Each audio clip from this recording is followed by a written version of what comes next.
Ladies and gentlemen, I'm going to go ahead and call the meeting to order. This is a special call City Council agenda of July 15th, 2019. Marque City Council. Let the record reflect all members of council are present. Obviously, we do ask blessings on this meeting and love our great country. Item number, and I want to point out something before I begin. There was a typo in the heading. If you'll notice, it doesn't jump out at you, but it says Monday, July 15th, 2018 in the heading. Now, it was published in the paper correctly with 19. However, Ellis has advised us not to take action on item D because that's a resolution and could be challenged, but he feels and we feel like no one is going to challenge an appointment or reappointment. So, and the rest is discussion. We will discuss item D, Chief will this evening, and then we'll vote on it quickly at our budget workshop on Monday, if that's okay. So the first item of business is we have been presented the proposed fiscal year 2019-2020 budget of the city of Lamar. Would you like to speak on that? Mayor, City Council, in front of you is the proposed budget for 2019-2020. You'll notice at the start there's a transmittal letter that kind of goes through a lot of the thought processes that we had to consider as we put the proposed budget together. First, I want to thank Susie, her staff, the directors for all their hard work in helping to get this proposed budget put together. We've been working on this pretty much since I got here, trying to get a budget that is appropriate and a budget that addresses the issues that are facing the city at this time. Not going to say a whole lot about it right now because we get 3 days of talking about it next week. But we'll get tired of talking about it, I'm sure.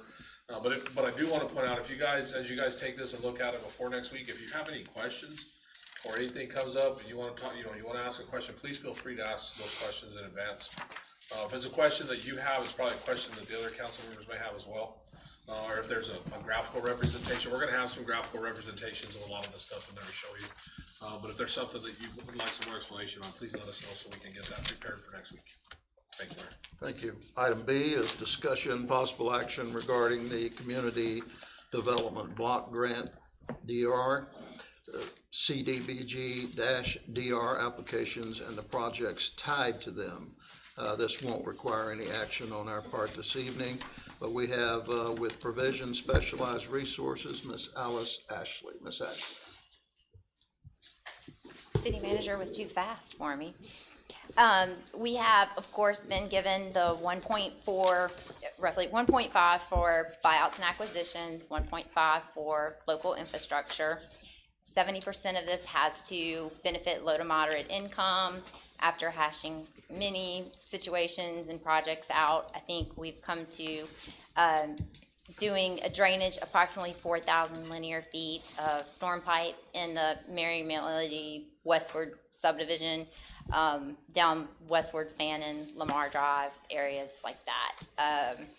We, of course, also with the acquisition money to make full circle, have looked at 40 acres on the southwest side of Gulf Freeway to acquire it and dig approximately a 2-acre detention pond. And then with that, it will allow the TxDOT pump station to catch up with, that's right there across from it with that retainer.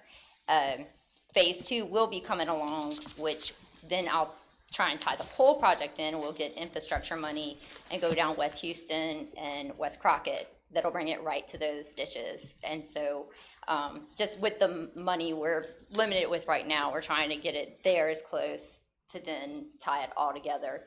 And it should alleviate, really it'll benefit the entire city by the time we finish both rounds. But right now it will go ahead and take care of Westward subdivision and then lose some of the repetitive loss and severe repetitive loss houses, because I think Mary and Melody just expect to flood if they get any substantial rain. With the acquisition, we have to automatically do a second housing activity and job trainings, senior citizen activities, things like that, or eligible. One of the things we were looking at was possibly reaching out to the College of the Mainland and doing some sort of like maybe AutoCAD drafting, job training for young adults. We looked at like the Texas City ISD already does like a welding certification, stuff like that. So we still have some time to decide for sure on what to do, but job training was something that was good, that, you know, could benefit people and still come and meet one of our acquisition requirements. So that's basically where we are. We really need phase 2 to make it all full circle. It'll be a very nice project once we do it for the entire city. But right now we'll alleviate Mary, Melody, all that area from flooding. But it does, this is just for the official record of saying this is the projects we want to do, that it will, the full application will be put online in the library, for City Hall and Public Works offices, and people will have a 30-day comment period. If they have any questions, they'll email me or call me or mail something in, and then we can address those. And then I believe we said August 19th, Ms. Robin, we'll have a public hearing, at which time get the final okay from y'all to submit. So. Wonderful. Any questions, council? Sound like an okay project? Don't like people flooding. Thank you very much. All right, no problem. Thank you. Thanks. Item C, discussion possible action regarding appointments and or reappointments to fill various positions of boards and commissions. Mr. Jackson, I believe you have some. Yes, Mr. Mayor, I have two for the Civil Service Commission. We have Lucy Glenn, who has sat on that commission during this previous term, who has applied to be reappointed, and Samuel Swain, who has applied for a vacancy that we have on that, who has not previously served. And I'd recommend that you approve both of those. Can I get a second on those appointments and reappointments? I second. No discussion on appointments or reappointments. All in favor? Aye. Any opposed? Anyone else? Yes, I would like to reappoint Mayor Bobby Hockin to EDC. There's been a motion made. Is there a second? Second. No discussion on appointments. All in favor? Aye. Any opposed? Item D, we're going to go ahead and get the information from Chief. Thank you for being here. And then we'll vote on it on Monday. Thank you, sir. Good evening, Mayor, Mayor Pro Tem, and Council. I'm Todd Weidman, your new fire chief, as of today, I think completed 4 days. Thank you for the opportunity to present for your consideration a proposed amendment to the current resolution in regards to emergency medical services, billing, and collection policy. Currently, the city only allows initial collection efforts for our out-of-district patients up to reporting delinquent accounts to credit reporting agencies. For in-district patients, we do not allow their accounts to be reported. No further attempts are made to collect in regards to pursuing litigation for in or out-of-district patients. As noted on the information sheet, almost $2 million has been deemed uncollectible over the previous 5 years. Due to the financial impact and strain this puts on other taxpayers, a recommendation is made to afford the city the ability to reserve the right to report to credit reporting agencies and pursue collection efforts on all delinquent accounts deemed necessary. Moving forward, we will be looking at the revenue from transports to ensure we are recouping customary charges. This will include a review of charges and best practices to ensure that we are in line with industry standards. Once we have completed this review, a staff report will be provided to ensure we are moving forward with the pleasure of the council. With the upcoming I-45 construction project, it can be safely assumed highway incidents will increase, and transports of those driving through our area will dramatically upsurge. This was the tacit experience that I was exposed to in my previous organization, just up I-45. Staff recommends approval of the proposed amendment to allow flexibility moving forward with the emergency medical services patient billing and collection policy. Thank you for your consideration. I believe we'd be happy to answer any questions at this point. Questions, council? You know, there was a time where we did not bill any of our citizens. Did you know that? Yes, sir. I saw that in some of the history of there. Yes, sir. Yeah. And so what you're suggesting now is that we're to go after them for services rendered? Is that what you're saying? Mayor Pro Tem, I think at this point, what we were trying to do with it is give it a little bit more broad language. So as we start to look into what the other communities are currently doing, then we can bring it back to council and get direction on which you would want to do, depending on what we see our collection rates are. And haven't had time to go through and pull. We've received the delinquent accounts, which is the 1.8, 1.9 million, but we haven't been able to break it down yet to see how much is our in-district and how much we're doing out of district. Can I add a little bit to that before we come off that point? One of the, well, obviously Chief has a lot of tasks in his job there at the fire department, looking at all the policies, procedures, the way we do everything, because there's a lot of stuff over there that needs to be fixed. When we were talking about this, my point to him was, you know, we have Joe Blow from Houston run 100 miles an hour down the highway here, gets in an accident right here in our town. You know, the resources, who knows what are resources, and the final bill from that's a $20,000 or $30,000 bill. Under that existing policy, there's really not anything we can do to try to finally recuperate all that. So we've got to open this up a little bit more and look at it where, especially now, so now we've incurred those costs. We can't fully recuperate them, and now the citizens of our town are paying for this person from Houston for medical service that he received from our fire department. That's my big concern, is where we're at right now, is that people who don't live here in the Marque are getting a huge benefit from our taxpayers, and they're not sharing the burden in that benefit. Do we want to go after everybody? No. We got to get the policy more flexible, where you know, people from out of town, something like that, where we can actually do something. The way that policy is right now, we can't address any of it. So the initial thought was to open the resolution up, say this is what could happen, and then come up with a plan and come back. So right now he can't even really look at a plan to do something different, because the policy says you won't do any of this. So it was to open it up, get to the point where we can come back with a better plan that takes the burden of payments for people from outside of our city off of our local taxpayers, if that makes sense. That does make sense. I'd like to tag team on what you said, Mayor Pro Tem. I guess and I think this is where you were going, correct me if I'm wrong. If somebody was told back then it's free, and then now we're gonna come back and try to get money And from it. forgive me, because I'm puzzled. I'm allergy stricken and been for the last couple of days.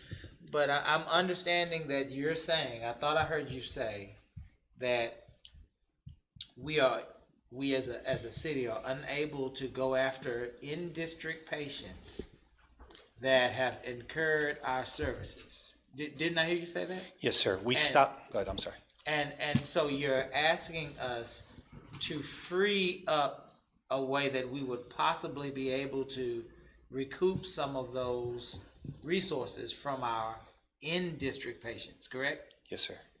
So that is not, okay, let me stop there.